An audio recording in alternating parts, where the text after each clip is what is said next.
Príjemné dopoludne všetkým. Dúfam, že trošku vás s niečím prevediem, s zaujímavými informáciami k tým našim ledkám. V podstate tak možno poznáte pod značkou Leaderlight ešte aj predtým. Takže napríklad minulý rok sme dorobili Nepelov štadión, obidve tréningové haly. Robili sme 2019 na majstrovstvách sveta v hokeji veľkú halu. Čiže na základe spokojnosti doslova do písmena proste chceli, aby sme tam vyrobili tie zvyšné veci. Okrem toho sme robili futbalový štadión v Uranove, takže takéto významnejšie, ale v podstate čo sa týka svetelnému biznisu, sa viac menej venujeme len pouličným osvetleniam. Napríklad obec Zeleneč pri Trnave sme kompletne menili minulý rok, takže v podstate pouličné osvetlenie a športoviská, prípadne priemysel, kde to dáva zmysel, pretože tá čínska konkurencia je pomerne veľká a už aj tie výrobky sú pomerne kvalitné, čiže za cenu, hodnota za peniaze je to lepšie, ale ako náhle treba tam používať vyššie riadiace systémy a všetko, tak to je tá naša parketa, kde sme našli svoj priestor. Takže úvodný slajd, vidíte tam nové veci, tí, ktorí si ma pamätáte z minulého roku, je tam nejaká fotovoltika, nejaké vrtule, nejaký diagram, nejaký hydrogén. Všetky tieto veci sú z dnešného hľadiska veľmi zaujímavé. A ku všetkým potrebujeme batériové ložiska, pretože ináč to moc až taký veľký zmysel nedáva, pokiaľ nevieme tú výrobu akumulovať. Okrem toho hore máte ESG Carbon Free, to vám vysvetlím neskôr. Súčasťou preto 100% Carbon Free a OZE Solutions. Čiže možno nás poznáte niektorým, predtým sme boli EcoLED podľa tých lediek. Dneska sme už OZE Solutions, pretože ponúkame riešenia v energetike s vlastnými produktami, s vlastnou výrobou, čiže s kompletným supportom, technickým zázemím. Čiže na úvod. Súvisiace normy, poviem úprimne, nechcel som tam dať 4 slajdy noriem, ktoré proste všetky poznáte, pretože firma Elektromanagement vám pekne dokáže zabezpečiť všetko vzdelávanie, tí, ktorí sa zaujímajú.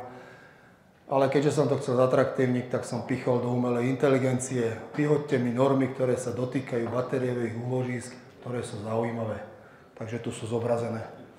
Čiže nevenoval som sa tomu z toho hľadiska, že čo vám tam dať ako odborník, ale nechal som prehovoriť umelú inteligenciu a stotožnil som sa s tým. Samozrejme platia všetky ostatné normy, ktoré sa týkajú elektrických zariadení. Na pripomenutie, ktorí ste boli minulý rok, dôležitá vec, či to je fotovoltika alebo batériové úložiská, ktoré sú vysokonapäťové. Vidíte diagramy 46 V, čo robí ten DC prúd, 92, 547, 784 až žiara 855. Čiže Thomas Alva Edison by sa potešil, že ak pekné oblúky sa naťahujú pri 800 V.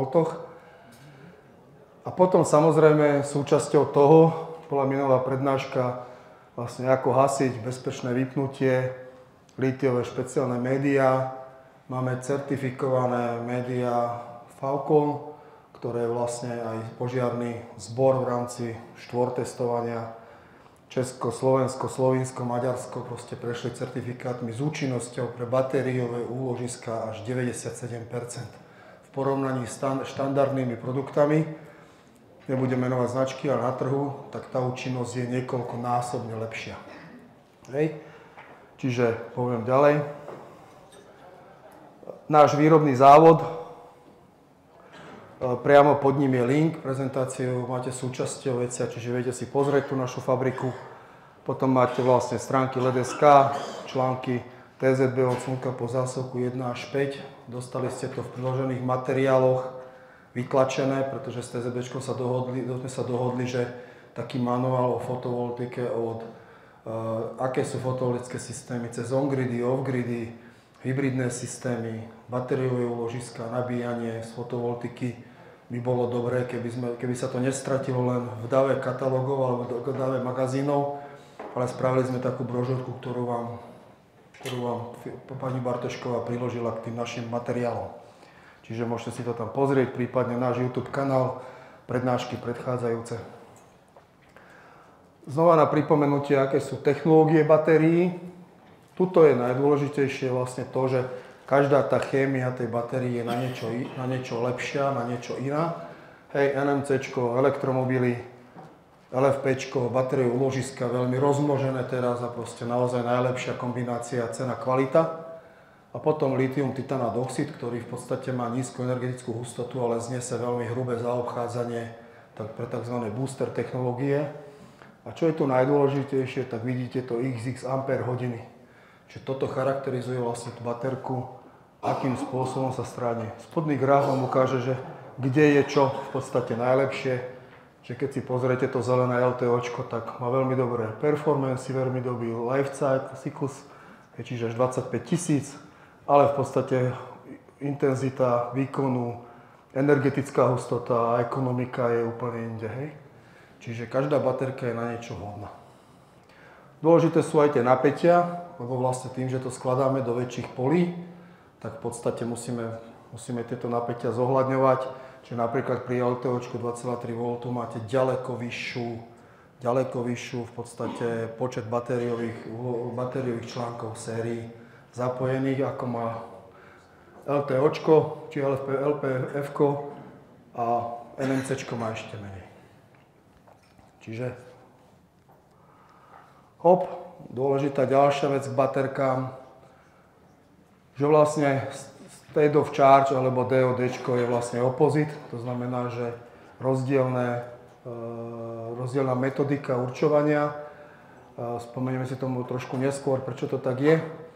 Ale vidíte napravo aj voltamperovú alebo nabíjacú charakteristiku v podstate batériového článku, kde vidíme, že od tých 10% do tých 90% je tá krivka pomerne lineárna. Nad 90% nám to stúpa hore, pod 10% nám to veľmi rýchlo klesá dole. Čiže toto sú oblasti, ktoré v podstate musíme strážiť tým batériovým management systémom. Hej, takže tak, čiže state of charge, deep of discharge, opačné, nabíjací prúd, vybíjací prúd, kapacita článku v ampere hodinách, nabíjacia krivka. To sú základné charakteristiky. Chýba mi tu, neviem prečo, vnútorný odpor baterky. Takže ako ešte doplňam, ale tu je to. Hej. Čiže, aby sme videli, čo nám to robí, keď dáme baterky do sieti. Principiálne to je do série. Principiálne je to úplne jedno, či dáte 16 batériek pri 48 V, hej, alebo 20 batériek LTO technológie pre 48 V baterku, alebo ich dáte 192 alebo 312 do série. Každá baterka v tom batériovom poli, pokiaľ nie sú rovnaké, má nejaký impact na celkové to batériové pole. To znamená, že tu máme príklad, kedy má nižšiu kapacitu, majú dva stredné články, čiže vybijú sa rýchlejšie. A takisto, keďže majú vnútorný odpor nižší, nabijú sa rýchlejšie, pretože väčší prúd do nich dávate. A tie všetky ostatné sú štatisti. To znamená, VMS to zastaví, pretože keby to nabíjal ďalej, tak tie stredné dva články zničí a keby to vybíjal ďalej, stredné dva články zničí. Čiže presne tak ako vo fabrike, bolo tu pár otázok, každý batériový článok, ktorý nakupujeme od dodávateľa, v našom prípade má presné kódovanie, presne rozdelenie do skupín, to znamená, akú má kapacitu, aký má vnútorný odpor a koľko má ampere hodín. Čiže každý jeden článok je sortovaný. Je tam asi kombinácia troch, to je 9 rôznych kategórií. Čiže vy keď dáte jedničku so sedmičkou dokopy, tak sa môže vám stať, že využijete kapacitu toho článku iba na 80%, alebo toho batériového pola. Ale nielen toho článku, ale batériového pola. To znamená, že stačí jedna slabá baterka alebo zlá baterka v batériovom poli a môžete mať zo 100 kWh batériového pola 40 kWh batériové pola. Hej. Čiže veľký dôraz na to. A tuto vždycky oponujem, že v podstate veľa ľudí si chce spraviť nejaké batériové pole, sú šikovní, vedia to, nájdú si nejaké battery management systém, nájdú si nejaké baterky, pozapájajú to, dá sa všetko. Pokiaľ si to sám strážite, kontrolujete, ste šikovní, dá sa to za lacné peniaze urobiť. Ale pokiaľ nie ste až tak zdatní, tak nedoporučujeme takéto experimentálne riešenia. Dokonca ich nedoporučujeme ani keď vám to spraví kamarát. pretože ten kamarát tam nemusí byť vtedy, keď vy potrebujete. Čiže a baterky nie sú sranda, sú príklady, kedy v podstate dosť veľké problémy môžu nasporiť. Čiže toto sú veľmi dôležité faktory, ktoré ovplyvňujú vlastne to, čo alebo ako sa správa to batériové ložisko v čase a hlavne čo z neho dostanete. Čiže keď mám kvalitné batériové ložisko, tak na konci toho dňa, kedy od toho niečo očakávam, tak vlastne musí splniť to očakávanie. Nedá sa to urobiť, keď to proste sa skladá random. Dá sa, pretože poznám osobne niekoľko prípadov, kedy šikovní chalani naozaj, ktorých považujem za šikovných, si poskladali baterky, konzultovali to so mnou, povedal som im, dobre, tak keď to chceš si urobiť, urob si to takto. Hej. A po 2 rokoch povedali, že z 280 Ah baterky mám 160. To BMS-ko to neustrážilo. Hej. A ja mu hovorím, však ja som ti to hovoril.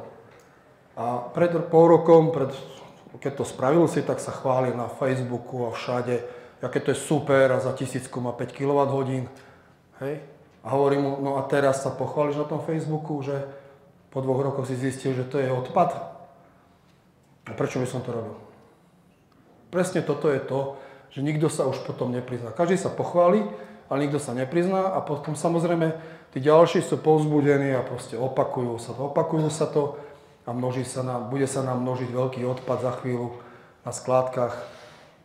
Vďaka tomu, že dúfame, že zvládnu recykláciu batérií, pretože to je 95% zdroj tak akože surovín, na 95% sa dá batéria recyklovať, tak sa dosiahne to, že aspoň budeme mať suroviny z toho.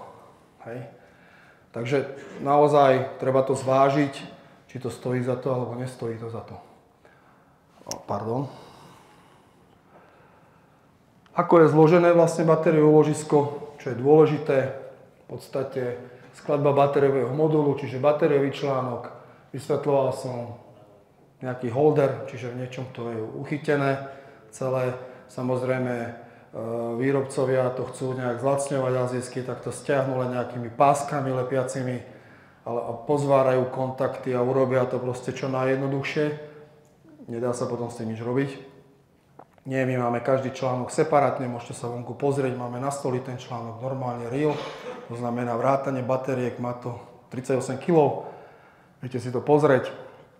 Čiže v nejakom držiaku, holdery, aby to malo nejaký balancing, prepojenia, medené, poniklované proste kontakty a elektronika na kontrolu každého článku.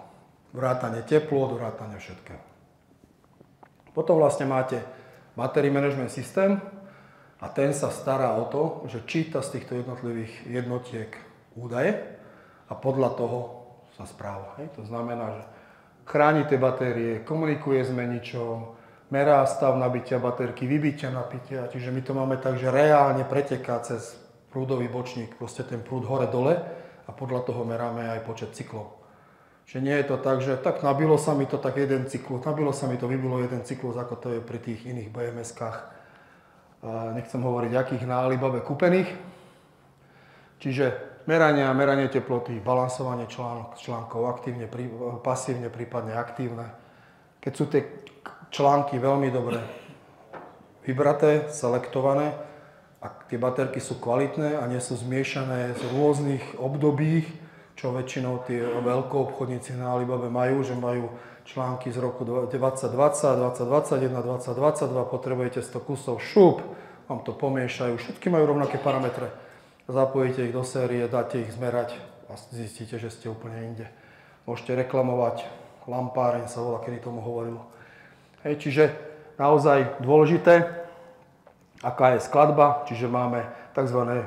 Battery packy, ktoré dávame nad sebou do rakov, prepájame ich a pripájame ich na ten battery management systém. Týchto šuflíkov môžeme pripojiť od 4, čo je taký základný najmenší systém, až po v podstate 1000 V, čo je 312 článkov, čo je 26 takýchto šuflíkov. Matematika je jednoduchá, keď mám 1000 V, 10 A, 10 kW. Bavili sme sa tu s nejakým kolegom, sa pýtal, že 48 V, 10 kW, koľko je to ampér? No morda. Hej? Čiže treba to tak brať, že ten trend je proste vysokonapäťové batérie kvôli tomu, že ďaleko sú menšie straty a všetky ostatné náležitosti, ale samozrejme treba myslieť na ten obrázok, tam tie pekné oblúčiky. Hej? Čiže kvalitné konektorovanie, pripojenia, nie nejaké spajkované očka a podobné veci, jednoducho to už musí byť spravené poriadne tiež aj pri tých vysokých napätiach. Skladba batériového modulu v Profi, čiže toto bolo také domáce systémy, čiže ten pak mal 3,84. Teraz ešte pripravujeme, že bude 1,96 menší battery pak, pretože ten trh sú aj inštalácie, kde majú 3-4 MW, keď už majú fotovoltiky spotrebu a už moc nedáva zmysel pri nejakom kúrení plynom, nedáva zmysel, aby proste tam mali nejaké 20-30 kWh úložiska, pokiaľ samozrejme nemajú teplné čerpadlá, elektromobily a podobné veci. Tak sme sa podujali na to. Príde to na trh v máji, júni. Hej, čiže také domáce systémy alebo menšie systémy do nejakých zhruba 130 kWh sa dajú takto spájať. Väčšinou sa to využíva s hybridnými meničmi, ktoré poznáte. Či to je 10, 20, už sú dostupné 30 kW, takže je to z tohto hľadiska zaujímavé. Je to lacnejšie riešenie, efektívnejšie riešenie, menšie riešenie. Takže tu. Potom už nastupujú tie tzv. Profi raky. Vidíte, že tá skladba je tá istá. Proste tam není moc veľký, akurát ten battery pak už má 7,5 kWh. Hej. A čo je dôležité, v podstate už vidíte tam tú červenú kapsulu, čiže náš každý battery pak Profi obsahuje kapsulu, ktorá dokáže ten battery pak uhasiť s takou účinnosťou. Tá kapsula je určená cc na 8 m3 a ten náš objev je zhruba 1 m3, čiže 8-násobne je to predimenzované, menšie nerobia, takže, ale v podstate nám to dáva zmysel. A prečo?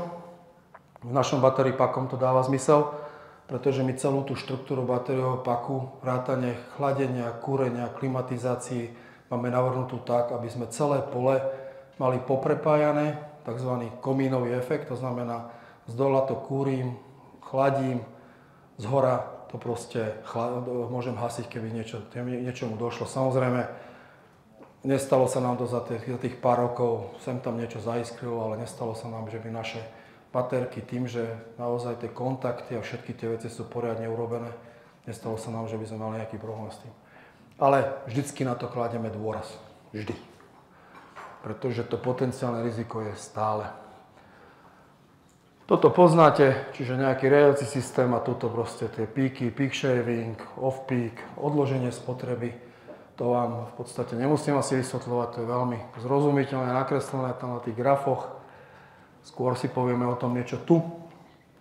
Príklad batériového úložiska 172 kWh, 40 kWh hybridnej technológie, 40 kW hybridnej technológie. Hej, čiže nižšie náklady energie, v podstate ochrana proti výpadkom prúdu, čiže hybridné meniče majú backup výstup, niektorí poznáte, niektorí nie, môžete sa na to spýtať.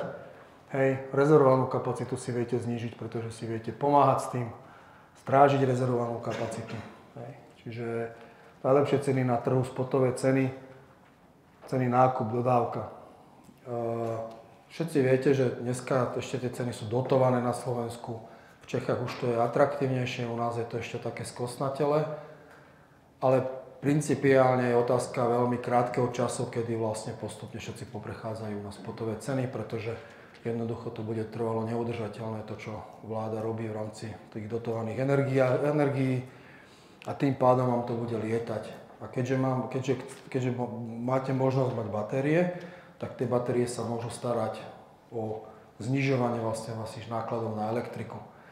Keďže to máte zapojené, tak vám znižuje fotovoltika výrobou, cenu energiu neplatíte distribučné poplatky, tak v rámci tohto si môžete povedať, OK, tak keď je tá cena energii 160 € za megawatt hodinu ráno a večer v píku a v noci je 40, no tak si to v noci nabijem za distribučné poplatky a ráno to použijem, keď je 160. Čiže takýmto offsetovaním alebo posunutím spotreby v čase, hej, dokážem si pekne manažovať celú spotrebu a tam taký ten 7-uholníček hore vám to zabezpečí aj vrátane spotu, aj u nás už.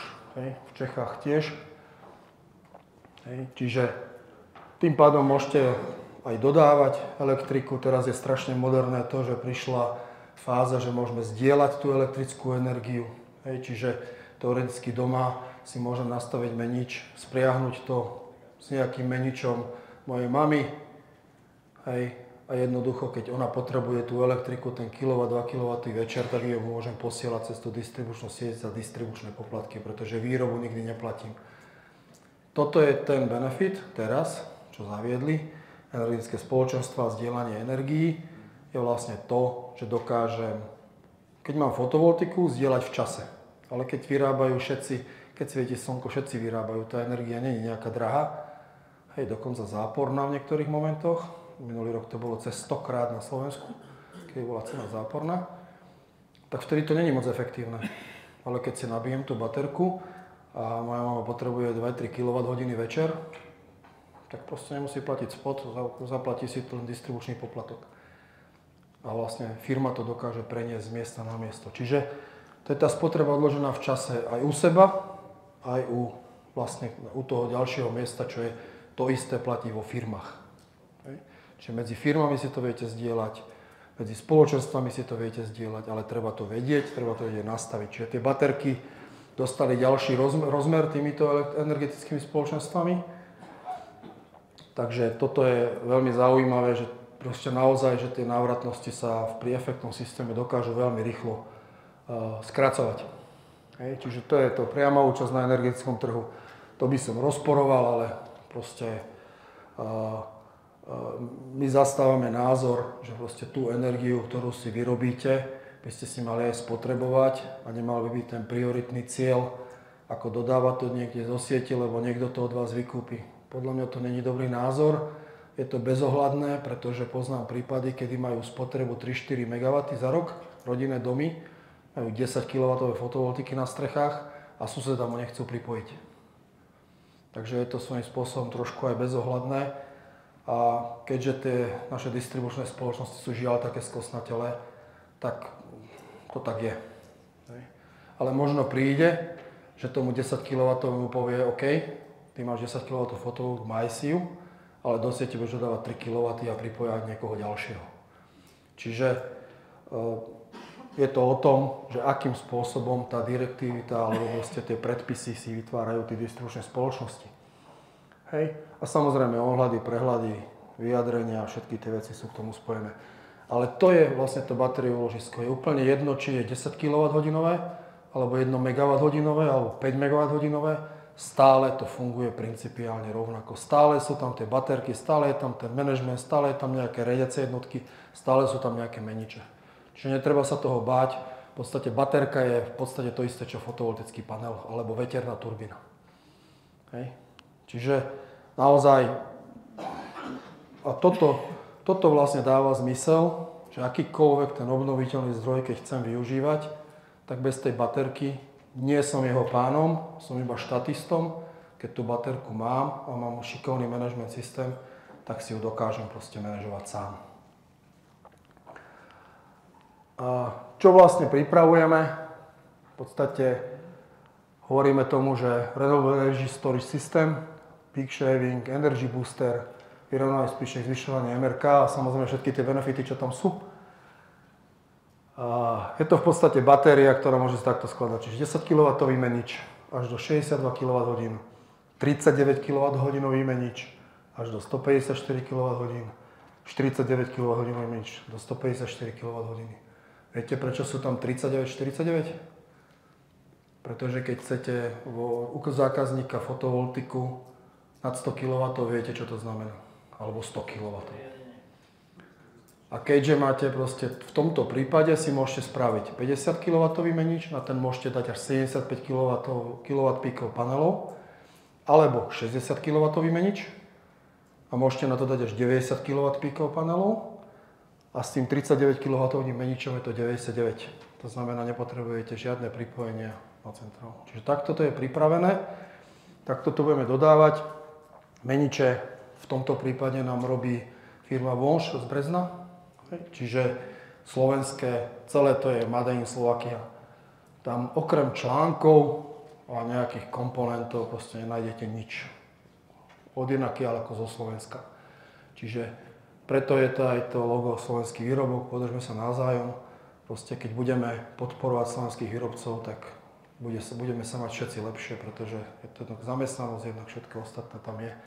A hlavne aj inovácie a všetky tie veci. Máme šikovných ľudí a proste niekto na základe proste pár percent dokáže sa znížiť k tomu a potom vlastne vstupuje do rizika, že v budúcnosti môže s tým mať pomerne veľké problémy. Kontajnerové riešenie, čiže výpočet väčšieho batériového úložiska. Čiže uviedli sme si nejaké domáce systémy, povedali sme si nejaké také, že all-in, že proste prídete, máte fotovoltiku, nemáte fotovoltiku, máte vietor, nemáte vietor, máte proste niečo iné. Proste to tam prídete, priamo za distribučný alebo za hlavný istič sa pripojíte, hodíte tam meracie cievky a dokážete si to programovať a merať.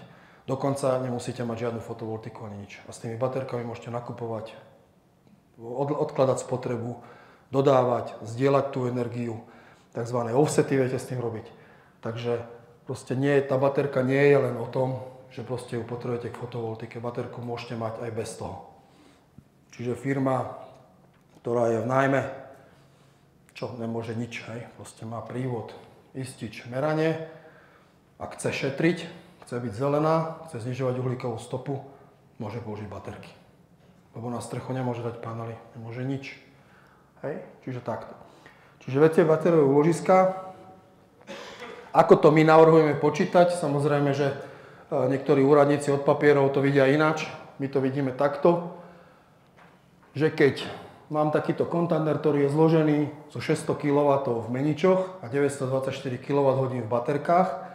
Čo to znamená? Čiže úradníci povedia 600/924, obchodníci povedia 600/924. Tí, čo to chcú predať 600/924, my, čo chceme byť zodpovední voči zákazníkovi, povieme, že to je 500/580.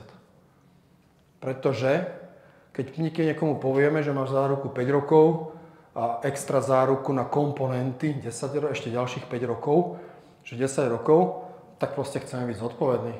Proste nechceme mu dať bullshit, povedať tomu človeku, že OK, fajn, však ako, že ti klesla kapacita, však to je normálne.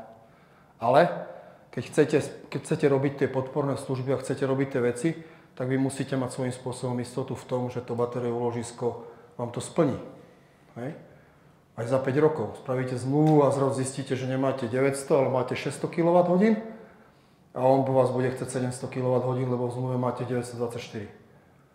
Hej, čiže týmto opatrne, preto vlastne my hovoríme to, že 500, čiže tamto máte 600 kW AC meničia energetika, čiže hlavne pre energetické veci to je využívanie na 80%, máte 20% záskok. To znamená, keby sa niečo stalo s niektorým meničom, v podstate tie ostatné vás zastúpia. To je rozdiel medzi našim riešením. V tomto kontajneri je zhodou okolností 12 meničov 50 kW. Rozdiel je v tom, že mám 2 záskokové meniče. Niečo sa mi stane, funguje mi všetko ostatné s požadovaným výkonom 500 kW. Lebo mám redundanciu tým, že 600 kW naháňam 12 meničmi, idem na úrovni 40, neviem koľka tých 5 kW približne. Hej, tak ešte aj šetrím, takže si predĺžujem tú životnosť, čiže im robím dobre, ale v prípade, že sa niečo stane, šup a viem to zaskočiť. Dodávateľia, ktorí tu teraz nosia tie krabice, alebo železné krabice, tak proste sa chvália, aké to je super, aké to je dobré, lenže tam máte 100 kW menič. Keď sa niečo stane, čo spravíte? Dovi, dopo. Hej, môžete zavolať tomu obchodníkovi, ktorý vám ho predal. On samozrejme to bude riešiť so supportom a niekoľko dní vám batériové úložisko nepôjde, pretože menič sa pokazil, nie baterky, menič sa pokazil. Hej. Čiže toto je dôležité, prečo sa my k tomu tak stávame. Možno to vyjde trošku drahšie, ako to iné riešenie, ale proste sme zodpovednejší. To isté je v baterkách. Hej. 924 kWh, 6000 cyklov DOD 90. Čiže sme trošku ešte pod tými 10%, trošku nad tými 90%, že sa s tým vieme hrať. Čiže prenásobím si to 30% degradácia na konci životnosti mám 924x0,7, 646, 646,8 x 0,9, čiže 99 DOD, mám 582. Hej. Čiže systém je 500/580, zodpovedný, udržateľný, so záskokom a spoľahlivý. Hej. Čiže preto takto tomu aj my pristupujeme. Pred rokom sme boli na konferenciách a všetko hovorí 1/1 MW. To je super, duper. A my hovoríme, dobre, ale prečo tak hovoríte? Rozumiete vôbec tomu, čo hovoríte? To nás nezaujíma, to je biznis. Hej? OK, fajn. Tak som im začal vysvetľovať. Zoberte si článok. Článok môžete LiFePO po 4, máte baterku, môžete nabíjať 1C hore-dole. Hej? Datasheet batériového článku hovorí, že pri 0,3C to má životnosť toľko cyklov. Hej? A vy teraz poviete, že pri 1C má toľko cyklov. No nemá. Hej? Dneska firmy, tieto, ktoré pred rokom hovorili, že o čom rozprávame, dokonca chceli ešte batériové úložisko znižovať. Že to stačí aj polovica, však to 15 minút. Hej? Tak začínajú ponúkať 1/2, 1/1,6. Nie 1/1. A teraz sa spýtam, kto mal pravdu pred rokom. A keď už povedali, že OK, čo vy tu chcete, nejaký malý slovenský výrobca, hej, však my sme veľká firma, Paterková, ja poviem, že dobre, fajn, tak potom Elon Musk je blbec, pretože on predáva 1/2 batériové úložiska. Je to tak? Pred 3 rokmi malo v cenníku 1/1,2. Na internete, môžete si pozrieť. Čiže presne to, čo hovorím, že my ako výrobca batériových úložisk, my vychádzame z baterky. My nevychádzame z datasheetov nejakej firmy, ktorá nám ponúkne, OK, tú baterku môžete vybíjať 1C, tak poďme šup. Hej. Čiže toto je tiež veľmi dôležité vedieť, či pri návrhu, či pri setupovaní systému, že aby som naozaj dosiahol tie parametre, potrebujem sa správať k tým článkom tak, ako to ten výrobca predpisuje. Nie ako to je nejaký datasheet výrobku, aké sú maximálne hodnoty. Ako je zložený ten veľký kontajner, hej, čiže aby ste proste trošku mali predstav, čiže nejaká batériová skriňa, nejaký menič, vidíte skriňa menič, alebo dvojskriňa menič. Čiže v tomto systéme príklad, čo som vám vysvetľoval, že mám 2 meniča naviac, tak čo sa môže stať? Môže vypnúť BMS-ko jedného batériového modulu, môže vypnúť jeden menič, stále mám systém, ktorý je zodpovedný, čiže mám 2 záskoky rozdielne. Čiže toto je proste filozofia naša, že proste naozaj, aby sme nenútili zákazníka uzatvárať zmluvy typu, že do 1 hodiny tu musíte byť, lebo to nie je riešenie, pretože to je nereálne. Ale keď si pozriete, čiže nejaké káblové rozvody, obojsmerný menič, teplné čerpadlo, batériová skriňa, distribučný rozvádzač, zásobník pre teplné čerpadlo, nejaký buffer, prívodný kanál pre kúrenie, chladenie. Čiže tieto naše skrine sú tak navrhnuté, o tom komíne teraz budem hovoriť, že ja zo spodu kúrim, chladím, z vrchu to vysávam a mám každú baterku, každý batériový článok v rovnakých podmienkach v rámci celého kontajneru. Hej. Čo potrebujem výrazne menej energie, pretože keď to porovnám s niektorými konkurenčnými ponukami, ktoré nám poslali, aby sme sa k tomu vyjadrili, tak proste tam ste mali, že spotreba 1/1,6 batériového úložiska 40 kWh. Spotreba v zime. Hej. Tak poďte počítať 1,6 MW deleno 40 kWh. Za koľko bude vybitý? Nedodal nič, neurobil nič. Takže je to tak. Zrýchlím. Distribučný rozvádzač 500 kW. Takisto to pripojenie je dôležité, jak to pripojím. 500 kW, keď chcete pripojiť na 50 metrov, potrebujete 3 káble, 3x240 plus 120 zem. Hej. A niektorí vám povie, že megawatt. Koľko káblov tam natiahnete? Viete, čiže proste zase aj cenovo, my sa pozeráme na to, ako sa to tam pripojí, ako sa to pripojí na to HRM-ko. Aké je to vlastne to batériové pole? Toto je zrejme schémy, tú schému máte. Tí, ktorí tomu rozumiete, tak si to viete prečítať. Aké sú možnosti, čiže ten samotný PVčko, PV interval alebo prípadná vrtula, baterka, batériový interval prepojené na AC-čkovej časti, ide to do sieti, alebo my ešte využívame pre nabíjanie elektromobilov DC zbernice. Hej. A potom ideme do AC-čka pre AC-čkové nabíjanie. Ako to máme my v kontajneri, čiže je nejaké pole 1.7, distribučný rozvádzač, prepojenie s HRM-kom, 8 až 14, prepojenie s HRM-kom, čiže 1/1,54, takýmto spôsobom, takto je to znázornené tuto, čiže to HRM-ko, samozrejme, nekreslil som tam merače a všetky tie veci, ale to zrejme je každému jasné. Úložisko energie, čo treba, čiže získať súhlas distribučnej spoločnosti, to je všetkým jasné, že tam musia byť normy, niektoré zahraničné to nesplňajú, ale tak dajú vyhlásenie CE, hej, správne monitorovať, čiže Energy Management System sme si povedali, OCTE, je to normálne portál, čiže normálne sa prihlásite, je to trošku komplikované, ale keby som vám to teraz tu aj začal vysvetľovať, tak to, za hodinu to nedáte. Hej, čiže proste naozaj to takému sa chce venovať registrácii na OCTE, batériové ID, všetko, tak to najlepšie s dodávateľom si potom prejsť. Potom prístup do distribučnej sústavy, čiže certifikácie, to som povedal, to proste dajú všetci, CE vyhlásenie o zhode, na to si treba dať pozor. A potom vlastne, tuto je ten dôležité, že dĺžka využívania batériového úložiska, napísal som minimálne 10 rokov, predpokladám, že by to malo byť viacej. A čo je dôležité, náhradné diely. Keď máte zahraničných dodávateľov, keď sa vám v tom raku pokazí nejaký elektronika alebo nejaká batériový článok za 5 rokov, hádajte, čo sa stane. Môžete ho rovno odpojiť, lebo za 5 rokov to už nikto nebude vyrábať, alebo budú to musieť nahradzovať, bude musieť nejaký technik prísť, bude to stať Mailand a celá ekonomika batériového úložiska vám môže po 5-6 rokoch kladnúť na základe toho, že niekto nemá náhradné diely, alebo budete postupne redukovať. Hej, máte ich 20, tak proste 19, 18, 17, 16, 10 rokov, polovicu. Trebárs. Čiže v našom prípade to nie je, pretože my garantujeme náhradné diely po dobu 10 plus rokov, čiže vieme to batériové úložisko udržať. Je to v rámci aj greenwashingu, v podstate, kde predpisy sú dva dôležité predpisy, to znamená, nemôže sa zneužívať. Zelená vec, ale druhá vec je udržateľnosť, čo znamená životnosť výrobkov minimálne 10 rokov, aby boli opraviteľné. Čiže aby sme nenosili odpad sem, ktorý potom musíme spracovávať a neviem čo s tým.